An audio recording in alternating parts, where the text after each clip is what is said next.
Hey guys, I am Matt Yates, and I am with my personal trainer right here, Tony George. Tony, could you say your experience playing football, where you've played at? Yes, I started off playing football, of course, in high school. Where I earned a college scholarship. Was recruited by 167 colleges, and from there I decided to go to the University of Florida. While at the University of Florida, I played special teams my first 2 years. I took my red shirt year to get my body bigger, stronger, and just kind of get faster along with everything else that I had. But from there, I became, kind of prominent on special teams, became a special teams captain, and just kind of made my mark from there.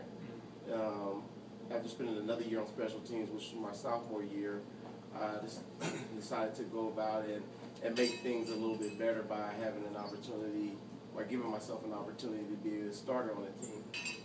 Played both safety and cornerback. My senior year, I finished out at cornerback. My junior year, I played safety, strong safety.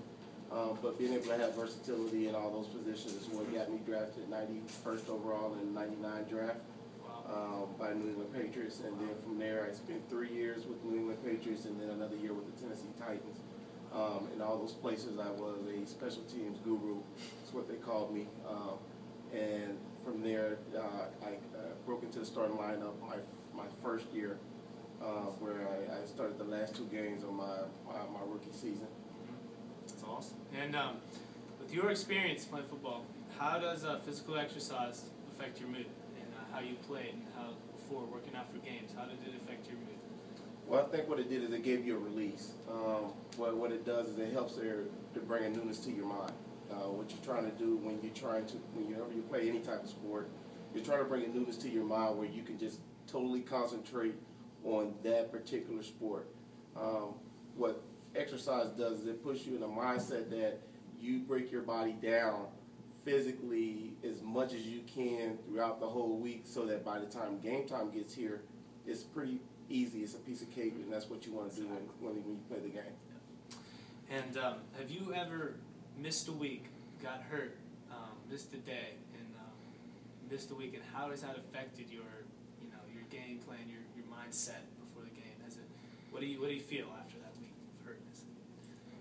I had something called greater turf toe, and I missed the Chicago Bears game, and it was a big game. It was deciding whether or not we go to the playoffs or not. But the ideal and the thing that happens when you have injuries, you really can't dictate, how quick you can come back. You only know that there's a certain amount of time that it's going to take for that process to heal. It doesn't matter how much treatment you get and whatever you go through, because I can remember distinctly getting 6 to 8 hours of treatment a day to make my turf toe better, and it still wasn't good enough when game time got there. Again, there's nothing that can replace game time speed.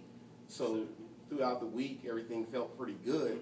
But again, when you start cutting and making these certain things, it puts you in a disadvantage against the other team, and that's what they're going to look for. So rather than hurt your team, you definitely just go ahead and just take the rest of that game off. Yes. And last question, can you imagine your life without personal training or exercise? I could not. I couldn't tell you. I got a clean bill of health, and it's funny, I'm a lot healthier now as a personal trainer than I was when I played. And wow. Everybody said, wow, how is that? And I said, well, when you make it to the highest level, you're really not preparing to go to anywhere else, But here we are now, we're making lifelong decisions in which your health is a prominent part of determining how long you live. You want to make sure that you're putting yourself in a situation that you can survive it all. Yes, sir. All right, well, there you have it. Tony George, thank you, sir. Matt, thank you. Appreciate it. That's it.